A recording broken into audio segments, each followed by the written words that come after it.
Hello champions, कैसे हैं आप सब लोग? और गुड, चलिए ग्रेट, बहुत बढ़िया। तो चैंपियंस, हमारा चैप्टर चल रहा था alternating current and electrical machines. हम ऑलरेडी बात कर चुके हैं अपनी प्रीवियस क्लास में हाउ कैसे डिफरेंट सर्किट एलिमेंट्स बिहेव करते हैं किसी एसी सर्किट के अंदर, जैसे प्योर इंडक्टर हो, प्योर कैपेसिटर हो, प्योर रेजिस्टर हो। तो क्या होता है वोल्टेज के साथ, क्या होता है करंट के साथ, ये ऑलरेडी हम डिस्कस कर चुके हैं। आज हम करेंगे थोड़ा सा आगे की बात, हम कंबाइन करना शुरू करेंगे इन एलिमेंट्स को, और वो भी सीरीज में। यानी कि हम बात करेंगे एक रेजिस्टर और इंडक्टर जो सीरीज में आरएल सर्किट, एक इंडक्टर, एक कैपेसिटर और एक रेजिस्टर जो सीरीज में आरसी सर्किट। एलसीआर भी होता है और एलसी सर्किट भी होता है, बट वो एक सेपरेट वीडियो में आपके सामने आएगा। आज हम इन दो सर्किट पे फोकस करेंगे। क्या होता है जब इंडक्टर और रेजिस्टर साथ में आते हैं, वही हमें समझना है। तो मेरा नाम है निखिल और मैं आपका फिर से वेलकम कर रहा हूँ आपके अपने चैनल में इस एक्सोमेट्स। तो आइए स्टार्ट करते हैं। सो अभी हम पढ़ने वाले हैं सीरीज एलआर सर्किट और सीरीज सीआर सर्किट। टाइटल यहाँ पे लिख देते हैं, एंड सेट कर देते हैं हम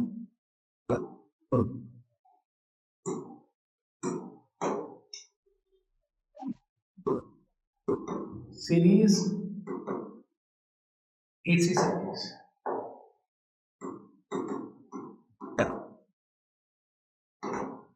तो सबसे पहली चीज जो हम यहाँ पे बात करेंगे, एक सीरीज एलआर सर्किट के ऑफ कोर्स ऑल्टरनेटिंग करंट वाला सर्किट है। यहाँ पे क्या है, यहाँ पे एक इंडक्टर और एक रेजिस्टर दोनों यूज करेंगे, वो भी सीरीज में।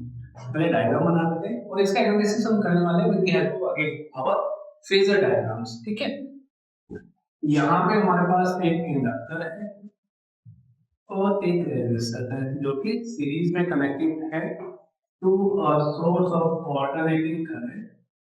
In fact, voltage given by V is equals to V naught sin of omega. This is inductor L, this is the resistor R. And moreover, ये फर्क नहीं पड़ता कि पहले हम इंडक्टर यूज कर रहे हैं या रेजिस्टर यूज कर रहे हैं। आप एलआर सर्किट भी बोल सकते हैं, इसको आरएल सर्किट भी बोल सकते हैं, डज नॉट मैटर, एक ही चीज यहाँ पे मानी जाएगी, एक ही ऐसा रिजल्ट है। तो लेटर से करंट आई यहाँ पे फ्लो करता है इस सर्किट के अंदर। तो हम अच्छे से जानते हैं कि किसी भी रेजिस्टर के अंदर क्या होता है, जो करंट होता है और वोल्टेज होती है वो होती है same phase. This is the voltage across resistor, this is the current I. But in case of an inductor, current I जो है वो पीछे रह जाता है by an angle of pi by 2 from the voltage across the inductor. तो pi by 2 का angle, current पीछे, वोल्टेज आगे इंडक्टर में। करंट और वोल्टेज सेम फेज में in case of a resistor. तो यहाँ पे ये माना जा सकता है, लेट अस से VL is the voltage drop across the inductor and VR is the voltage drop across the resistor and total voltage है V जो कि इंस्टेंटेनियस वैल्यू है, V नॉट यहाँ पे की वैल्यू है। अच्छा, यहाँ पर आप ये भी ध्यान से समझना, क्योंकि ये कंसेप्ट है, ये क्वेश्चन थी, क्वेश्चन पॉइंट में पूछा गया कि कभी भी ऐसा नहीं होगा, कभी भी मतलब हमेशा ऐसा नहीं होगा कि जो वोल्टेज V होगी that will be equal to voltage across resistor plus voltage across, ऐसा नहीं होगा। क्यों नहीं होगा? बिकॉज यहाँ पे हम बात करें फेजर्स के बारे में। हमेशा क्या मिलेगा आपको, वोल्टेज का वेक्टर, यानी phasor is voltage across resistor plus voltage across inductor. ये चीज ठीक है, ये हमेशा रहेगा।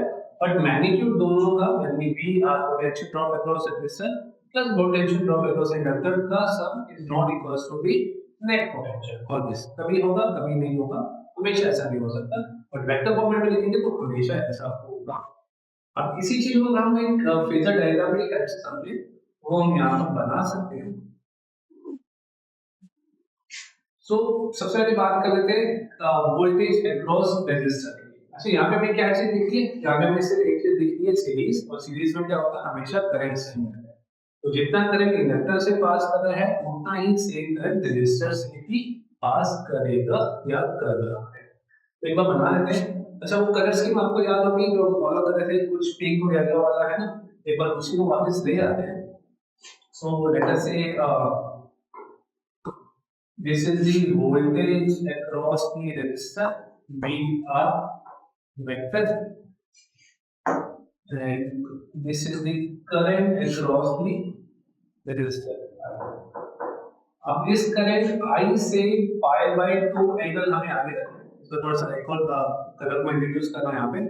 This is the voltage across the inductor V, which is maintaining angle of pi by 2 ahead of the current. So आप देख सकते हैं यहाँ पे वोल्टेज अक्रॉस रेजिस्टर और current across resistor. Current across inductor भी वही है I, but voltage across inductor is leading by a phase angle of pi by 2. तो कुछ रिजल्टेंट वोल्टेज आएगी, वो हम कैसे निकाल सकते हैं? तो सिंपल सा वही चीज फॉलो करेंगे, क्योंकि हम समझ चुके हैं कि सब फेजर्स हैं यानी रोटेटिंग वेक्टर्स हैं. लॉ ऑफ वेक्टरेशन यहाँ पे एप्लीकेबल है. तो पैरेललोग्राम लॉ ऑफ वेक्टरेशन जो आप जैसे जानते हैं उसे हम यहाँ पे अप्लाई करते हैं. तो ये हो गया कुछ पैरेललोग्राम कंप्लीट, और यहाँ पे सेम कलर लाइन को ले लेना. तो ये हो जाएगा हमारे पास net voltage which is leading the current by a phase angle of pi.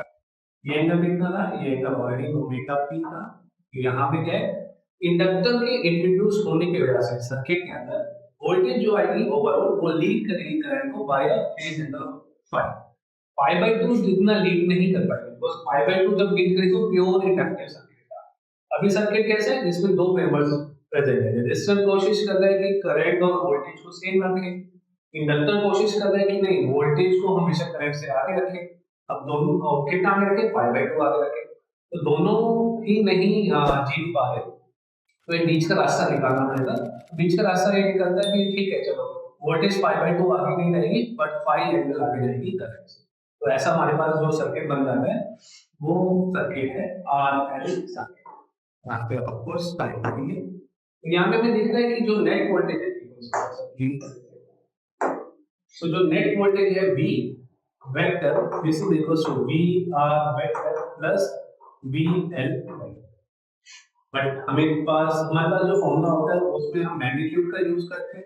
तो V is equals to under the root magnitude of VR. Magnitude of CR कितना होगा? VR is equals to I into R. और वो भी कौन सा? Peak है ना, बिकॉज इस वेक्टर की जो लेंथ है वो पीक वैल्यू है इस फेजर की यानी वोल्टेज की. तो किसकी इक्वल होगी? Peak value voltage peak value current into resistance. मैं यहां पे लिख सकता हूं I0 into R square. Singly V को लिखा जा सकता है I0 into XL.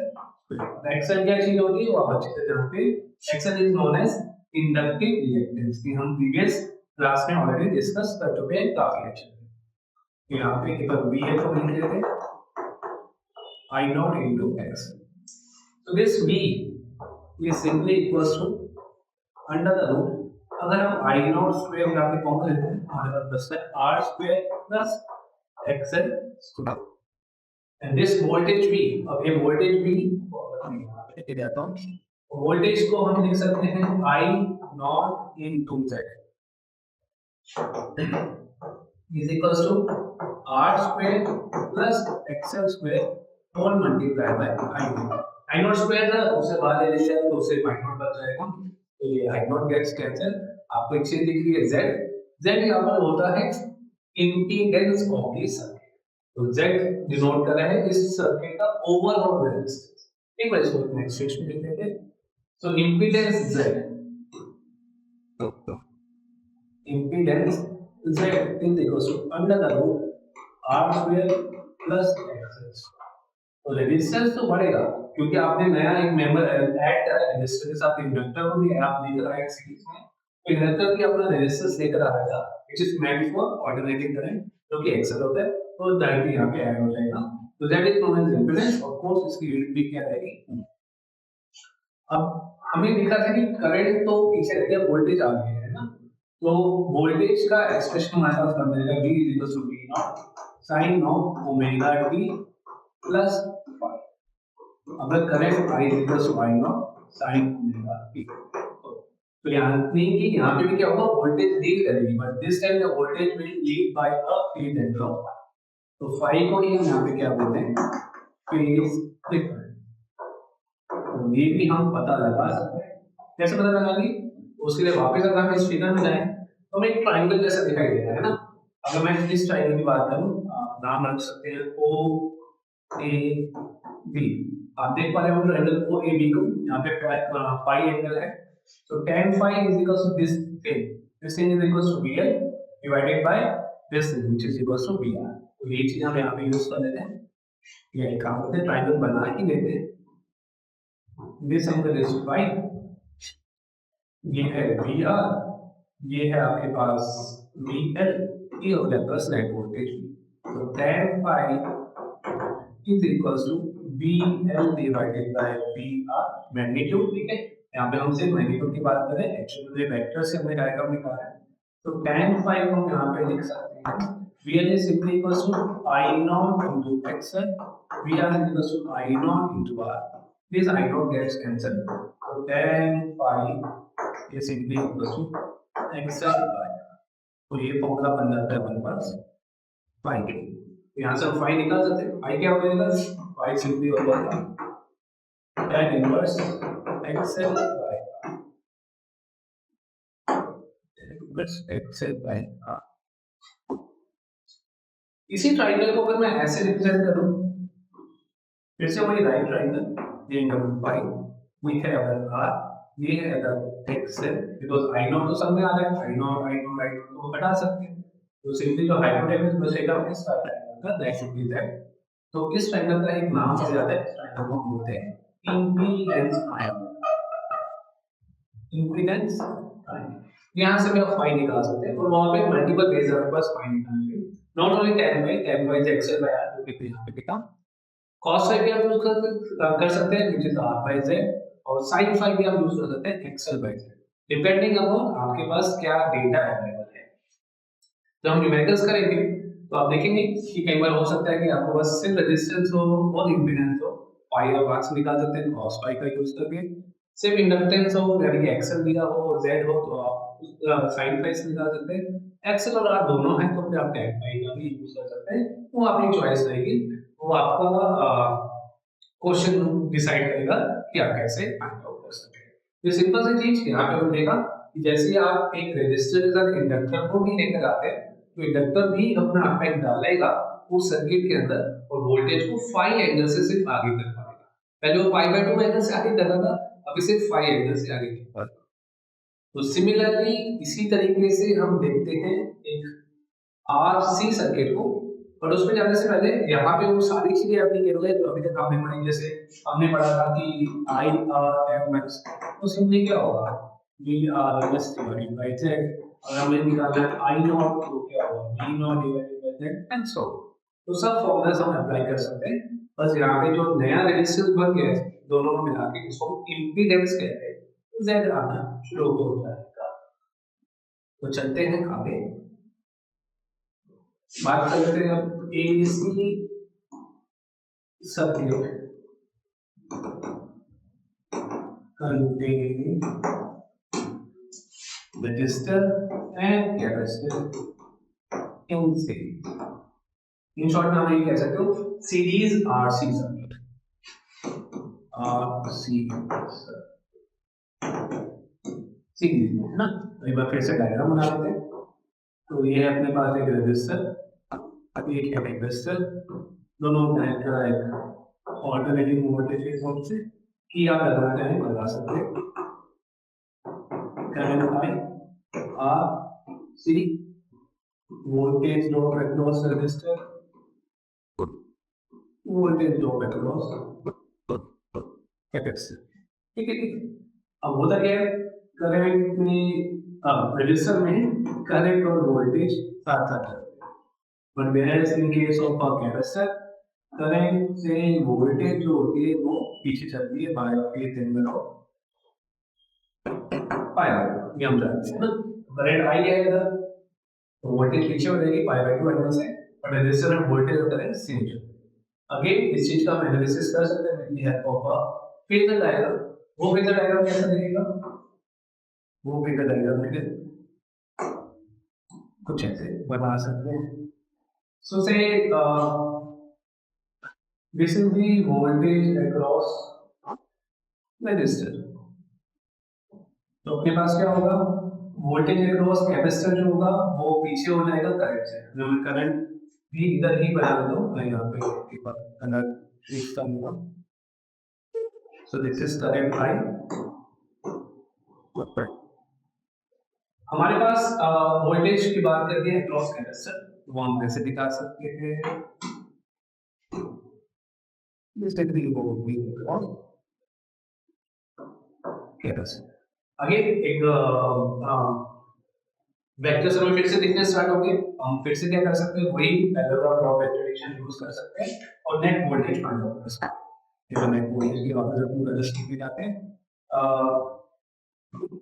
तो यहाँ स्विच कर दिया और बस यहाँ जो नेट वोल्टेज हमारे पास बचती है, इसको मैं अभी क्या कुछ और तरह से आपको दिखाता रहते हैं। तो this is the net voltage. Again parallelogram law of vectorization में यहाँ पे यूज कर सकते हैं, जो कि हम ऐसे देख पाएंगे। V is equals to under the root V in R का square plus V C square. So V is equals to, what is the magnitude of this vector VR? This is simply equals to I naught into R whole square plus what is the magnitude of vector VC? It is equals to I naught into XC. XC आप जानते हैं, ये साथ में पढ़ा था, the capacity reactance। इसका formula होता है 1 by omega c, है ना। तो यहाँ से अगेन वही चीज आपको मिल जाती है। अगर आप I naught कॉमन लेके हटा देते हैं, जैसे हमने पीछे करा था, वहाँ पे XL आता है, यहाँ पे सिंपली क्या आ जाता है XC। तो आपके पास क्या बन जाता है formula, under the root R square plus XC square. Again over here, that is known as impedance, is equals to R square plus C square net रहेगी इसकी ओम। ऐसा ही सिस्टम में फिर से आप एक इम्पीडेंस ट्रायंगल बना सकते हैं। तो फिर से हमने देखेगा फाई, इस बार करंट आगे रहने वाला है, तो एंगल यहाँ पे हम देखने की कोशिश करें तो ये है एंगल वोल्टेज से आगे, है ना। सो ये हो जाएगा फिर से z, ये हो जाएगा r, ये हो जाएगा x c। so m phi will be a equals to xc divided by r। और अगेन आप sin phi का यूज कर सकते हो c by z, cos phi का यूज कर सकते हो तो r by z, जैसे रिक्वायरमेंट वैसा हम यूज। यहाँ भी क्या अल्टीमेटली अगर V is equals to V naught sin omega t है, तो करंट क्या करेगा, करंट इसका लीड करेगा बाय ऑफ फेज इंटरवल। यहाँ भी कोई चीज हुई, एक एग्रीमेंट हुआ रेजिस्टर और कैपेसिटर के बीच में। कैपेसिटर कहता है कि नहीं यार मैं तो करंट को आगे दूंगा, वोल्टेज को पीछे कर दूंगा पाई बाय 2 वैल्यू से, और रेजिस्टर कहता है कि नहीं करंट को और वोल्टेज को दूसरे चल रहा है। तो दोनों बीच में एग्रीमेंट होता है कि चलो ठीक है पाई बाय 2 आगे नहीं करते, बट कुछ एंगल फाई आगे कर देते हैं, जो कि पाई बाय 2 से ऑफ कोर्स लेस होगा। तो यहाँ पे हमने देखा कि किसी भी आरसी सर्किट के अंदर current will lead the voltage but via phase angle of phi naught pi by 2। तो ये था आरसी सर्किट, काफी सिंपल सी चीज, एक छोटा सा पोर्शन में यही था। एलसीआर सीरीज सर्किट वो भी आपने एक अच्छा टॉपिक है, थोड़ा सा बड़ा टॉपिक है, तो उसको मैं अलग से एक क्लास में कवर अप करूंगा एंड हम अलग से कवर अप करेंगे एलसी ऑसिलेशंस को, यानी कि एलसी सर्किट को। रीजन भी एलसी आपका सीबीएसई में नहीं है, जेईई में है, तो उसको हम ऑफ कोर्स कवर अप करेंगे, बट इस छोटे से वीडियो में सिर्फ 2 सर्किट्स के बारे में। Next video next class on series LC circuit, तो तब तक डिस्कस से रिवाइज कीजिए, बिकॉज़ सेम इसी तरीके से सेम फेजर डायग्राम की मदद से हम कवर अप करेंगे एलसीआर सर्किट को और चेकआउट करेंगे उसकी कुछ अलग बातें, है ना। तो चैंपियंस तब तक इसको रिवाइज कीजिए, अपना ध्यान रखिए, take care and bye bye.